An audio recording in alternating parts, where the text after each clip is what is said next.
হরপা বান ও ভয়াবহ ভূমিধসে বিপর্যস্ত অরুণাচল। জল ও কাদার তোড়ে নিখোঁজ ৩। নদীর জলস্তর বৃদ্ধির আশঙ্কায় অসমেও জারি হাই অ্যালার্ট। জাতীয় সড়কের ৩টি অংশে পাহাড় ধসে বন্ধ যান চলাচল। আটকে শত শত মানুষ। বিপর্যস্তদের উদ্ধার কাজে মোতায়েন এনডিআরএফ ও এসডিআরএফ সহ প্রাক্তন সেনাকর্মীরাও।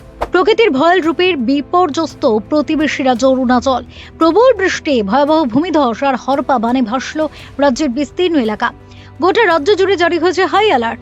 প্রশাসন সূত্রে খবর, সবচেয়ে বড় বিপর্যয় নেমে এসেছে নবগঠিত প্যানিওর লোয়ার জলবিদ্যুৎ প্রকল্প এলাকায়, যা আগে রঙ্গ নদী জলবিদ্যুৎ প্রকল্প নামে পরিচিত ছিল।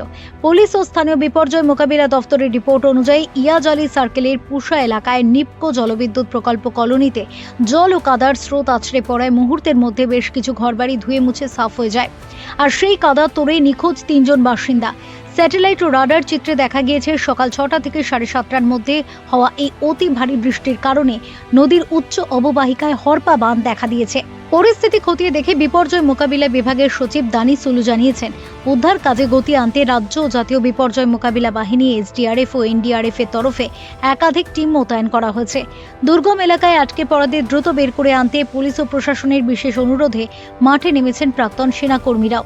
এদিকে সতর্কতামূলক পদক্ষেপ হিসেবে নিপকো রঙ্গ নদী বাঁধ থেকে জল ছাড়া শুরু হয়েছে, ফলে সাময়িকভাবে বন্ধ রাখা হয়েছে বিদ্যুৎ উৎপাদন। অন্যদিকে পতিন ও হোজ এলাকার কাছে জাতীয় সড়কের 3টি বড় অংশে পাহাড় ধসে যোগাযোগ সম্পূর্ণ বিচ্ছিন্ন হয়ে পড়েছে। ফলত রাস্তায় আটকে পড়েছেন শত শত মানুষ। এদিকে বন্যা পরিস্থিতি ও রঙ্গ নদীর বাঁধের জল ছাড়ার জেরে অসমের বুক চিরে বয়ে যাওয়া ব্রহ্মপুত্র ও তার উপনদীগুলি জলস্তর এবং স্রোতের গতিবেগ মারাত্মকভাবে বৃদ্ধি পাওয়ার আশঙ্কা করছে হাওয়া ভবন। সরকারি পূর্বাভাস অনুযায়ী এই বন্যার ঢেউ আগামী 1 থেকে 2 দিনের মধ্যে অসমের একের পর এক জেলাকে গ্রাস করতে পারে। আর সে কারণে অসমের নিম্নাঞ্চলেও হাই অ্যালার্ট জারি করেছে প্রশাসন। ইতিমধ্যে অসমের পরিস্থিতি রাজ্য সরকারের সর্বোচ্চ স্তরে পর্যবেক্ষণ করা হচ্ছে বলে জানা গিয়েছে। মুখ্যমন্ত্রী হিমন্ত বিশ্ব শর্মার নির্দেশে অসমের মুখ্য সচিব সমস্ত সংশ্লিষ্ট দপ্তরের আধিকারিকদের সাথে কথা বলেছেন এবং তাদের সর্বোচ্চ সতর্কতায় থাকার নির্দেশ দিয়েছেন।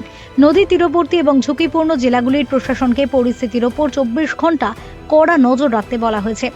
নদী পাড়ে দুর্বল বাঁধ ও সংবেদনশীল এলাকাগুলিতে ফিল্ড অফিসারদের নজরদারি বাড়ানোর নির্দেশ দেওয়া হয়েছে। তবে এই প্রকৃতির এই ভয়াল রূপে তৈরি পরিস্থিতি এখন কোন দিকে এগোয় সেটাই দেখার। Bureau report, talk to time.